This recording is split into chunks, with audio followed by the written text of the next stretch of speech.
Video like जरूर कर लीजिए और ऐसे वीडियो लगातार फ्री में पाने के लिए चैनल को तुरंत सब्सक्राइब कर लीजिए और बेल आइकन को जरूर टैप कर लीजिए ताकि आगे भी सारे वीडियो आपको मिलते रहे। यूट्यूब में फॉलो करते हैं तो प्लीज ये वाला फ्री टेलीग्राम चैनल जरूर ज्वाइन कर लीजिएगा। सारे नोटिफिकेशन सारे अपडेट यहीं पे आते हैं, ध्यान रखिए। नमस्कार साथियों, स्वागत है आप सभी का ऑनलाइन एग्जाम प्रिपरेशन पर which is the part of study for civil services. मेरा नाम है दिव्या गुप्ता और दोस्तों आज की वीडियो में हम पढ़ने वाले हैं उत्तर प्रदेश का एडमिनिस्ट्रेटिव स्ट्रक्चर उत्तर प्रदेश का कैसा है और साथ ही साथ कुछ महत्वपूर्ण तथ्यों को देखेंगे जो आपके यूपी की सभी परीक्षाओं के लिए महत्वपूर्ण रहेगा। चाहे आप यूपीपीएससी प्रीलिम्स का एग्जाम देने वाले हों या फिर आप यूपीपीएससी आरओ री एग्जाम में बैठने वाले हों, बीईओ का एग्जाम देने वाले हों, यूपी ट्रिपल एससी का एग्जाम देने वाले हों, सबके लिए महत्वपूर्ण रहेगा। तो आइए चलिए शुरुआत करते हैं। कुछ इंपॉर्टेंट फैक्ट आज आपके साथ शेयर किए जा रहे हैं। वीडियो को लाइक जरूर कर दें और चैनल को सब्सक्राइब नहीं किया है तो सब्सक्राइब भी कर लें। कॉपी पेन लेकर बैठें, जो भी आपको याद ना हो फैक्ट उसको जरूर नोट कर लें और उसका रिविजन भी करें आज के आज ही।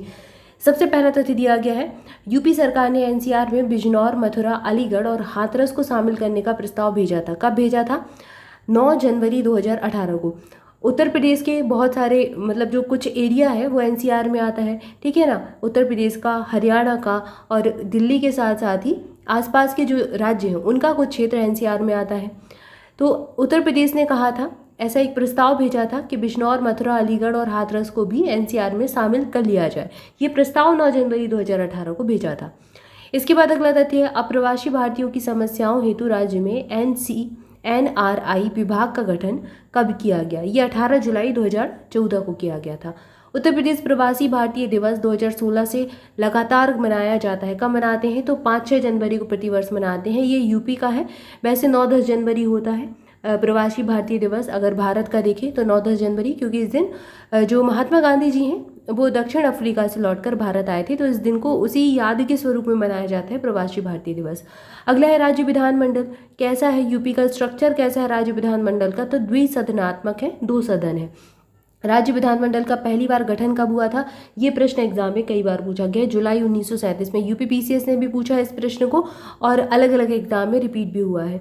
अगला दिया गया है 1967 में 1967 तक विधानसभा सदस्यों की कुल संख्या उत्तर प्रदेश में कितनी थी? तो 431 रही। उत्तराखंड बनने के पहले यानी कि नवंबर सन 2000 में 2008 नहीं सन 2000 में उत्तराखंड की रचना होती है। यूपी से अलग होकर उत्तराखंड राज्य बनाया जाता है। और इस समय तक विधानसभा सदस्यों की कुल संख्या कितनी थी? तो बनने के पहले की बात कर रहे हैं तो 425 हुआ करती थी। वर्तमान में विधानसभा सदस्यों की कुल संख्या कितनी है? 403 है। 15वीं और 16वीं विधानसभा में महिला सदस्य कितने थी? ये प्रश्न एग्जाम में पूछा जाता है। अब जैसे यहाँ पर यूपी में पूछा गया है, ऐसे ही एमपीपीएससी वाले भी ऐसे प्रश्नों को तैयार करें। एमपीपीएससी में भी ऐसे प्रश्न पूछे जाते हैं कि महिला सदस्य इस विधानसभा में कितनी थी, 15वीं, 16वीं, और पुराना ही पूछा जाता है तो इसको याद करना है। और यूपी वाले बिल्कुल याद कर लें, यूपीपीएससी प्रीलिम्स वाले भी और आरओ वाले भी, कि 15वीं विधानसभा में महिला सदस्य 23 थी, 5.7% इनका प्रतिशत में था। और ये 16वीं की बात करें तो 35 थी, 8.68% में हो जाएगा। 17वीं विधानसभा में कितनी महिलाएं चुनी गई थी? 41 महिलाएं चुनी गई थी। और प्रतिशत देखिए यहाँ पर वृद्धि हो जाती है महिलाओं की, 10.42% हो गया। इसमें 41 में 35 यानी 35 बीजेपी से थी और 6 अन्य दल से थी। इसके बाद अब 35 बीजेपी से होना, इसका मतलब यही है, आप जानते हैं सरकार योगी जी की है और बहुमत में है। अगला दिया गया फरवरी-मार्च 2017 में हुए चुनाव में पार्टियों का प्रदर्शन, जीती हुई सीटों की संख्या बतानी है। तो 312 भाजपा के पास थी, 9 अपना दल के पास थी, 4 सुहेलदेव भारत समाज पार्टी के पास थी, 47 सपा की थी, 7 कांग्रेस की थी, 19 बसपा की थी और 5 अन्य थी। सर्वाधिक विधानसभा सीटों वाला जिला कौन सा है यूपी में? प्रयागराज है, 12 सीटें हैं। सबसे कम विधानसभा सीटों वाले जिले कौन से हैं? इनको याद कर लेना है, ये बहुत महत्वपूर्ण है। श्रावस्ती, महोबा और चित्रकूट, एसएमसी से याद कर लीजिए। श्रावस्ती, महोबा और चित्रकूट 2-2 सीटें इनके पास है। राज्य विधानसभा में आरक्षित सीटों की संख्या कितनी है? तो रिजर्व कितनी सीटें हैं यूपी में? 86 में 84 एससी की हैं यानी कि शेड्यूल कास्ट की हैं, अनुसूचित जाति की है, और 2 सीट बस एसटी की हैं यानी कि शेड्यूल ट्राइब्स, अनुसूचित जनजाति की 2 सीट रिजर्व है यूपी में। ये विधानसभा की बात हो रही है, 2017 तक यही है। इसके बाद विधान परिषद का गठन किया गया था। कब किया गया? 1937 में ही किया गया। द्विसदन का मतलब यही है, एक तो विधानसभा है और एक विधान परिषद है। विधान परिषद सारे राज्यों में नहीं है, यूपी में जो विधानसभा भी है, विधानसभा भी है, विधान परिषद भी है, जैसे कि हमारे केंद्र में लोकसभा है और राज्यसभा है, ठीक है। ऐसे ही राज्यसभा की जगह यहाँ विधान परिषद भी है और लोकसभा की जैसे ही विधानसभा भी है। इसके बाद अगला प्रश्न दिया गया है, उत्तराखंड निर्माण से पहले 2000 तक विधान परिषद के सदस्य पूछ लिए गए हैं, कितने थे? 108। वर्तमान में विधान परिषद के सदस्य कितने हैं? 100 हैं। प्रदेश में लोकसभा की सीटों की संख्या कितनी है? 80 है।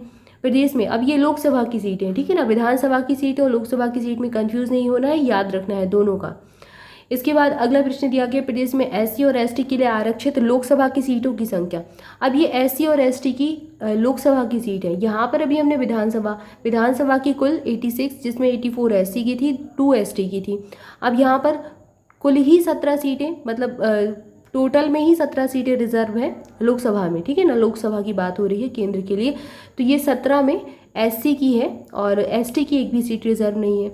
एसटी की क्योंकि विधानसभा में भी 2 बची हैं, तो जनसंख्या जो अनुसूचित जनजाति है उत्तर प्रदेश में कम है। इसके बाद मतदाताओं की संख्या की दृष्टि से सबसे बड़ा और सबसे छोटा संसदीय क्षेत्र बताना है। सबसे बड़ा, सबसे ज़्यादा वोटर्स कहाँ पर है? गाजियाबाद में, और सबसे कम वोटर्स हैं बागपत में। और ये इनको याद रखना है, ये थोड़ा महत्वपूर्ण से है, सारे प्रश्न जो हैं बहुत इंपॉर्टेंट है।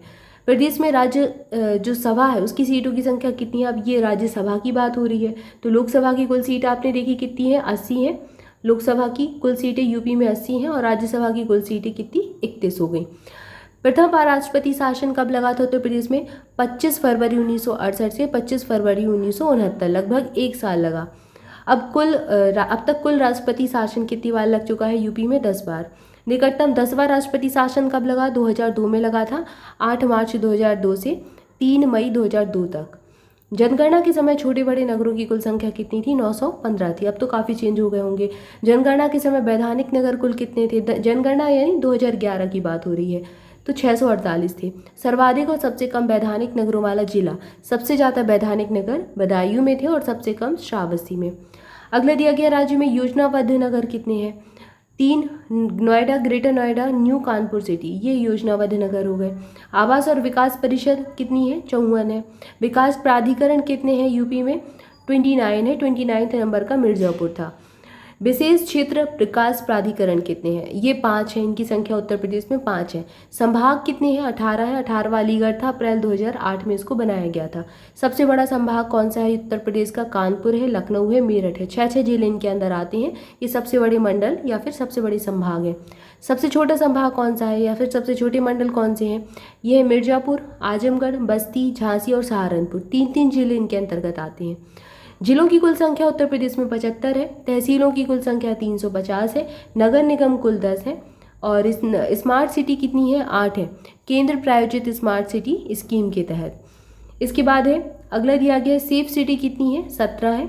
और ये स्मार्ट सिटी जो उत्तर प्रदेश की स्मार्ट सिटी स्कीम के तहत 17 है, और अगर केंद्र की स्मार्ट सिटी योजना के तहत 8 है। अब ये जो आंकड़े हैं इनको थोड़ा सा आप अपने हिसाब से, जैसे कि हो सकता है कोई नया जिला बन जाए, कल के दिन आप एग्ज़ाम दे रहे हैं, क्योंकि घोषणाएं होती रहती हैं, तो प्रश्न का नेचर जैसा है उस हिसाब से आपको आंसर करना है।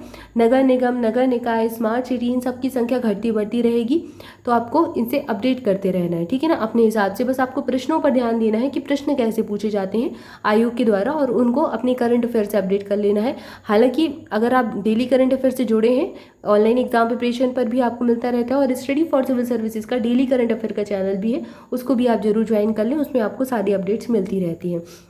इसके बाद सेफ सिटी कितनी है? 17 है। जिला पंचायतें, अब जितने जिले होंगे उतनी जिला पंचायत होंगी, 75 है। पंचायतों में महिलाओं को आरक्षण कितना है? तो 78 निर्वाचित महिला सांसदों में 17वीं लोकसभा में सबसे अधिक महिला प्रतिनिधि होंगी, और निचले सदन यानी लोकसभा का 14.39% का हिस्सा रहेगा महिलाओं का, जो पिछली लोकसभा में कुल 65 महिला सांसदों के साथ कुल संख्या का 12.5% था। तो 78 निर्वाचित महिला सांसद 17वीं लोकसभा में की ये बात हो रही है। तो यहाँ पर हमने कुछ प्रशासनिक ढांचे से संबंधित, एडमिनिस्ट्रेशन से संबंधित कुछ इंपॉर्टेंट फैक्ट देखे जो उत्तर प्रदेश के एग्जाम में पूछे जाते हैं। आई होप आपको जानकारी अच्छी लगी होगी। वीडियो अच्छा लगा है तो जल्दी से लाइक कर दें, चैनल को सब्सक्राइब भी कर लें। मोर अपडेट के लिए हमारे टेलीग्राम ग्रुप के साथ जुड़िए, लिंक आपको डिस्क्रिप्शन में मिल जाएगी। और स्टडी फॉर सिविल सर्विसेज के पेड बैचेस से जुड़ना चाहते हैं तो ये नंबर दिए गए हैं स्क्रीन पर, इनमें से किसी पर भी कॉल करके आप जानकारी ले सकते हैं, या फिर डिस्क्रिप्शन डिस्क्रिप्शन में सारी डिटेल दी गई है, उसको फॉलो कर सकते हैं।